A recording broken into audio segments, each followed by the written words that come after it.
Hello दोस्तों, स्वागत है आपका हमारे YouTube चैनल में। आइए कला और संस्कृति के अंतर्गत हम लोग कुछ प्रश्नों को देखते हैं। पिछले वीडियो में हमने कई प्रश्नों को देखे थे और आज एक नया प्रश्नों की श्रृंखला देखेंगे। इस प्रश्नों की श्रृंखला में हमारा पहला प्रश्न है, अल्लाह रखा किस वाद्य यंत्र से संबंधित है? तो इसका सही उत्तर है तबला। और अल्लाह रखा तबला नामक वाद्य यंत्र बजाते थे।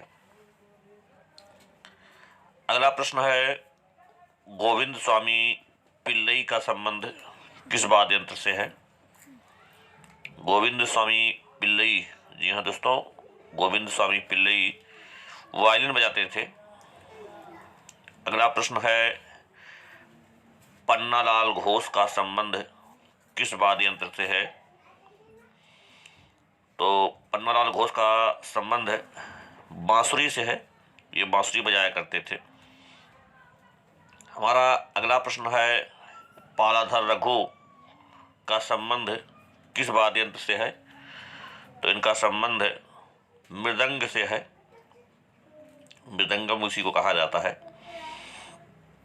हमारा अगला धर्म से संबंधित प्रश्न है, कन्फ्यूशियस धर्म के संस्थापक कौन थे? तो इसके संस्थापक कुंग फूसू थे। हमारा अगला प्रश्न है, जैन धर्म के प्रथम तीर्थंकर कौन थे? तो इसका सही उत्तर है ऋषभदेव। हमारा अगला प्रश्न है, जैन तीर्थंकरों के क्रम में अंतिम कौन थे? अंतिम का तात्पर्य होता है 24वें तीर्थंकर, क्योंकि जैन धर्म में 24 तीर्थंकर ही माने गए हैं। तो इसका सही उत्तर है महावीर स्वामी।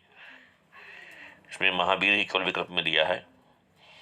हमारा अगला प्रश्न है, जैन मतानुसार उनके अंतिम से एक पहले तीर्थंकर कौन है? अंतिम से एक पहले अर्थात 23वें तीर्थंकर, और जैन धर्म के 23वें तीर्थंकर पार्श्वनाथ थे।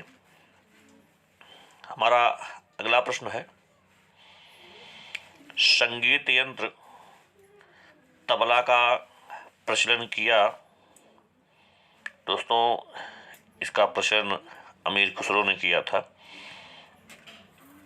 हमारा अगला प्रश्न है, जैन धर्म के 24 तीर्थंकरों में अंतिम कौन था? तो प्रश्न वही है, अंतिम अर्थात महावीर स्वामी। तो इसका सही उत्तर है महावीर।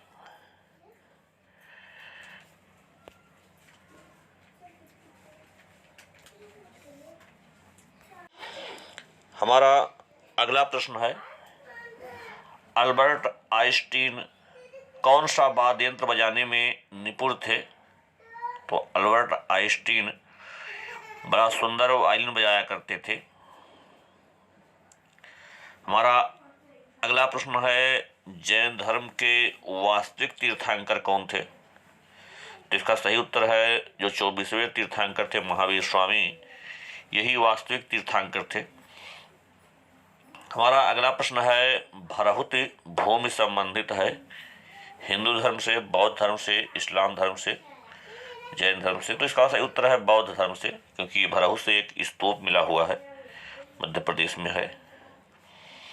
हमारा अगला प्रश्न है, लुम्बिनी एक धार्मिक स्थल है? तो इसका सही उत्तर है बौद्धों का, क्योंकि यहाँ पर बौद्ध धर्म से संबंधित एक स्तूप भी मिला हुआ है और यहाँ पर भगवान बुद्ध जन्म भी लिए थे लुम्बिनी वन में।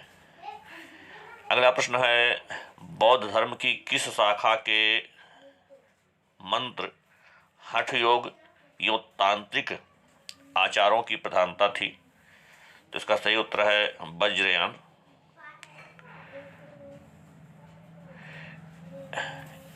इसमें इसका उत्तर वज्रयान रहेगा और ये गलत उत्तर दिया गया है।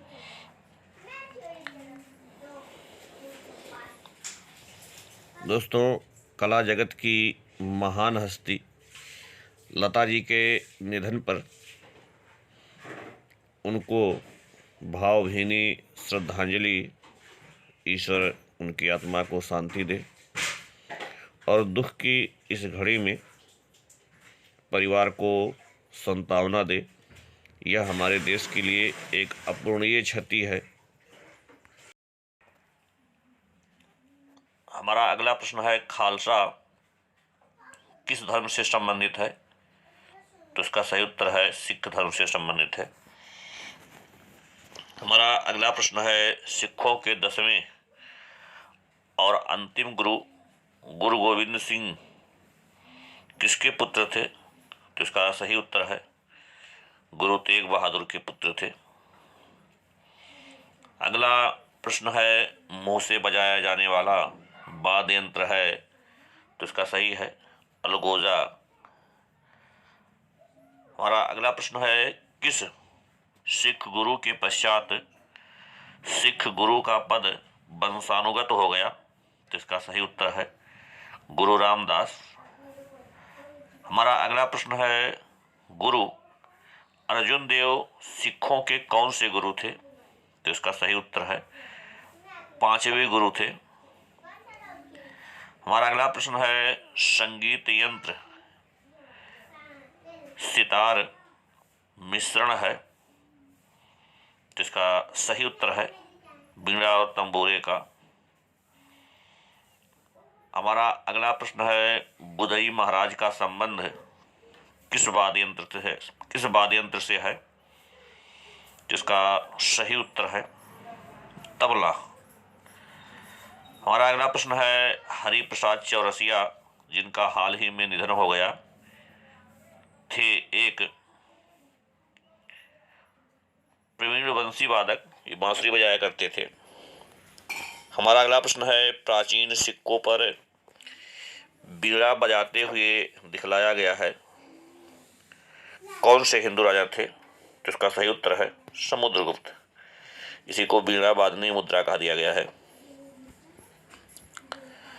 अगला प्रश्न है, निम्नलिखित में से कौन सुप्रसिद्ध तबला वादक थे? तो इस प्रश्न का सही उत्तर है जाकिर हुसैन। हमारा अगला प्रश्न है, निम्नलिखित में से क्या एक संगीत के साज का नाम है? तो इसका सही उत्तर है बांसुरी। हमारा अगला प्रश्न है, निम्नलिखित में से किसका संबंध सितार वादन से नहीं है? यहाँ ध्यान से देखिएगा, नहीं पूछा गया है। तो इसका सही उत्तर है अमजद अनिल खां, ये संतूर बजाया करते हैं।